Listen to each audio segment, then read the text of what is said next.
Welcome to Lesson 98 today, everyone. We're going to use a scale to write a proportion to find a measurement on either a model of an object or the object itself.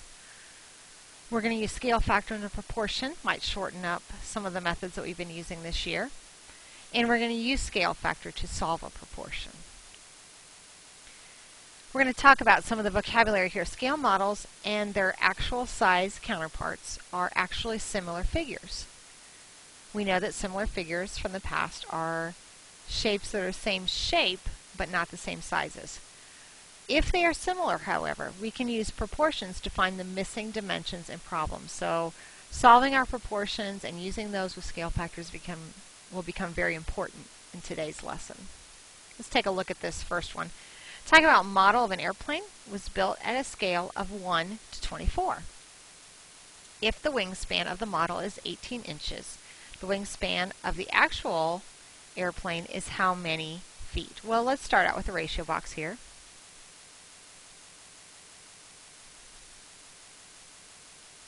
They gave us the model and the actual size. All right, we have a 1 to 24. That's our ratio. That's the scale they gave us. And we know that the model's wingspan is 18 inches. And this is going to represent the actual airplane's wingspan in feet. Now we can write our proportion, 1 to 24, the 18 over y, and we can use our cross products to solve. Y equals, 1y equals, 18 times 24,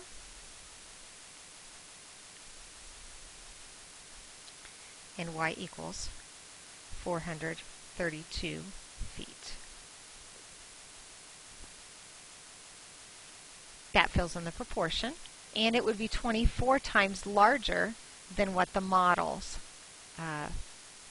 representation was. All right, let's take a look at this one then.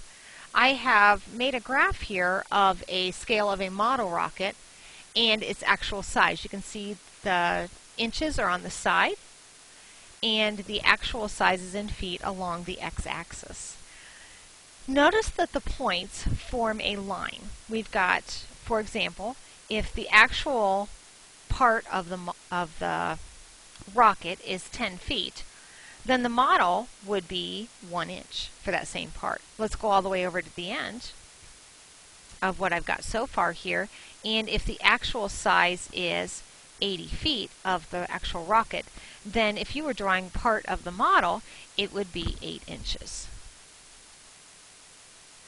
We know that this is proportional because anything that you graph the function of, if it forms a straight line, if the points line up in a straight line, then it is proportional. So that just proves that between the scale and the actual, between the model and the actual, that is, the sides are proportional to each other.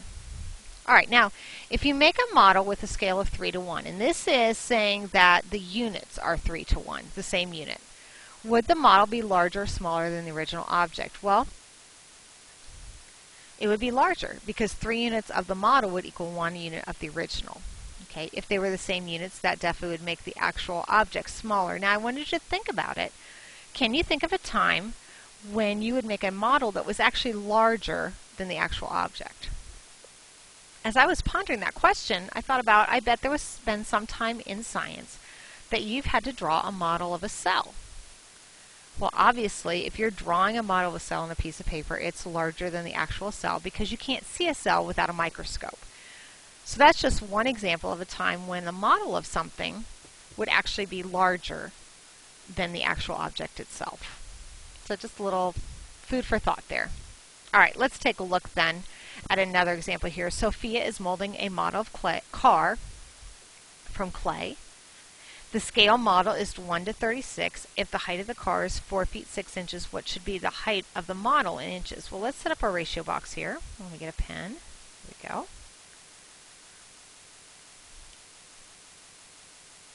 We've again got the model and the actual. And they said it was a 1 to 36 ratio. Now, they told us that the car is 4 feet 6 inches. We can't use that mixed measure, so we need to change that all to inches. Okay, so if I take 12 inches per foot times the 4 feet, that will give me 48 inches plus the extra 6 inches, ends up being the car is actually 54 inches tall. That's the actual height. Pull it out into our proportion. 1 over 36 equals the y over 54. 36y equals 54. If you divide both sides by 36,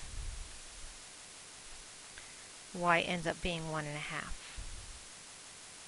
So we would have the actual height of your model car then would be 1.5 inches tall if you're drawing it to scale. Or I'm sorry, she was making it from clay to scale.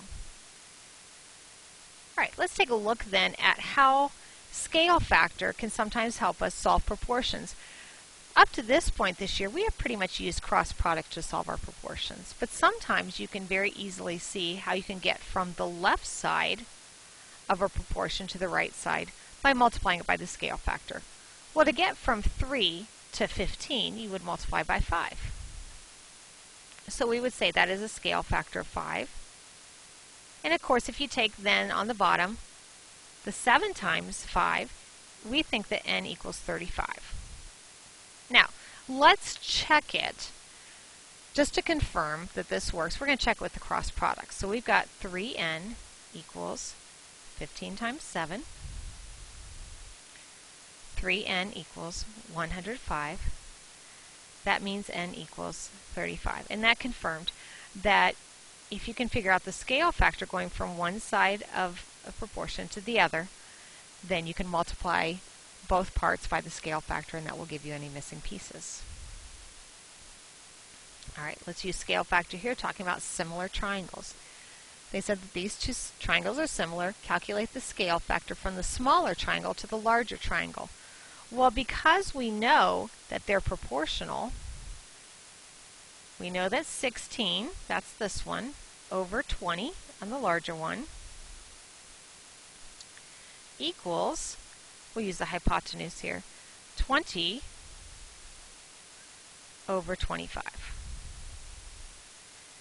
To calculate the scale factor, we need to know what we would multiply 16 by to get to 20. Well, that's the same as saying 16 times that scale factor is going to equal 20. And if you divide both sides by 16, you come up with that your scale factor is 1.25 or 1 1/4. It would work the same here. If I had decided to use this one instead, 20f equals 25, divide both sides by 20, comes out to be the scale factor equals the 1.25 also. Alright, now let's talk about scale factor with relation to volume and surface area. Scale factor refers to linear measurements, not area or volume. But we can predict what will happen to surface area and volume if we know what the scale factor is when they change the dimensions. Okay, here it says that the scale factor is 2. They took every side of cube A and they doubled it to get the sides for cube B. Alright, let's start with surface area. Okay, surface area means that I'm going to find the area of one of the faces, and I'm going to take it times 6 because on a cube there are 6 faces that are identical to each other. If I multiply that one side by 6, that will give me the surface area. So here, I've got the area of one face is length times width, 2 times 2, so that means the area of one face is 4. If I take that times the 6 sides, that means the surface area for cube A is 24. If I do the same thing with cube B, here, however, it's 4 times 4, 16, and I take the 16 times 6, that gets me 96. And if I want to know how many times larger it is, I just take 96 divided by 24, and it came out to be 4 times larger. So the surface area is 4 times larger on cube B than cube A. Alright, let's try it with the volume. Volume equals length times width times height, which in this case is 2 times 2 times 2, which would be 8. That would be for cube A. If I find the volume for cube B, length times width times height, 4 times 4 times 4. That is 64. And we know from mental math that 8 goes into 64 8 times, so the volume is 8 times larger for cube A than it is for cube B. Now that's great to work all that out, but let me show you a shortcut of how we could have figured out how many times larger it was. Okay, I'm going to go back to my surface area. I had taken the 2 centimeter sides, so the length times width was going to be 2 centimeters times 2 centimeters, and I took each one of those times 2 because we made each of them 4. Well, what's 2 times 2? That came out to be the 4 times larger. If I did it with the volume, I took 2 centimeters, that's the length, times the width, 2 centimeters, times the height, 2 centimeters, and I took each of those times 2. Well, what's the 2 times 2 times 2? That came out to be 8 times larger. So you can work it out with the numbers, or you could just figure out what you did to each side and determine then how much larger it would actually be. All right, what I would like you to do right now is go into your book in the practice set, and let me get that page number for you here.